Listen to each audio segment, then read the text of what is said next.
We've been saying there's breaking news about Queen Elizabeth's we health. have breaking news about Queen Elizabeth's health. A statement from Buckingham Palace saying the Queen's doctors are concerned about her health. It's an unusual statement coming from the palace this morning. The Queen's family is gathering in Scotland. Also in the statement, it has said that she is resting comfortably at this point. But yes, her family is joining her there.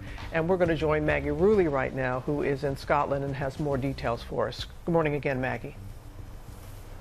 Hey, Robin, good morning. I think it feels like everyone here is holding their breath right now. As we've heard from experts, this statement is not usual to come from Buckingham Palace, a statement that reveals so much about the Queen's health. I want to read it to you guys in full. She says, following further evaluation this morning, the Queen's doctors are concerned for Her Majesty's health and have recommended she remain under medical supervision. The Queen remains comfortable and at Balmoral. Now, that's not too far from where we are right now. It's a place the Queen often goes in the summer, but we do know she hasn't been able to leave Balmoral much. The Prime Minister, the new Prime Minister here in the UK, went to Balmoral just recently to visit her instead of the Queen coming back to London to make that meeting happen. So there's been ongoing concerns. But again, this statement is very concerning, guys. So much so the Prime Minister even said those words that the entire nation is deeply concerned right now. But I have to say, it's not just this nation, it's really the world. I think people in America, people around the Commonwealth have become so used to Queen Elizabeth as the head of state the last 70 years.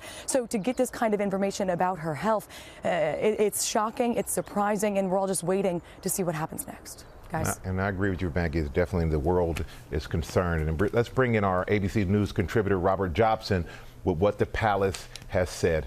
Hello, Robert.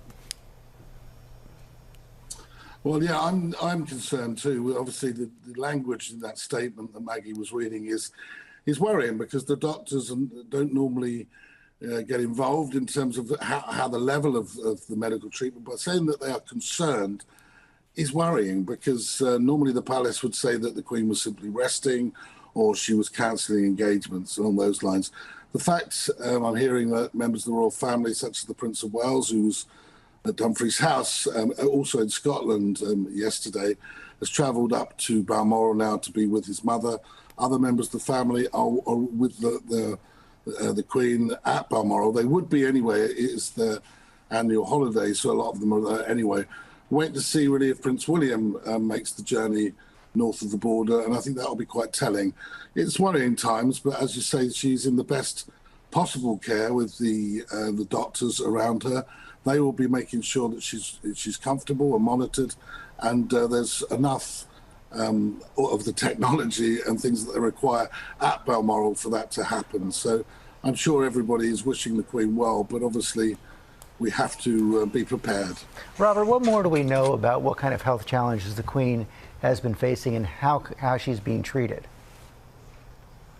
Well, the palace have always been talking about her mobility issues, and she certainly suffered with mobility issues for some time. Over 6 months ago, it was pretty bad, but actually she did rally, and she went to various houses, one in Sandringham, and then she was actually got back on her horse to actually go out for a ride not that long ago. But she has deteriorated. It has been difficult. She's been walking with a stick, which is the Duke of Edinburgh's old walking stick, and it must be said she did look rather frail when she swore in her latest Prime Minister, Liz Truss, at Balmoral. The fact that she couldn't make that journey down to London, which she would have probably wanted to do to keep up the tradition, and the fact that they've had to go to her was telling. The fact that she wasn't at the Highland Games, the Braemar Games either, was telling too. So I think we just have to hope for the best, but be prepared for the worst.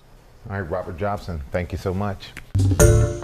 Hi, everyone. George Stephanopoulos here. Thanks for checking out the ABC News YouTube channel. If you'd like to get more videos, show highlights, and watch live event coverage, click on the right over here to subscribe to our channel. And don't forget to download the ABC News app for breaking news alerts. Thanks for watching.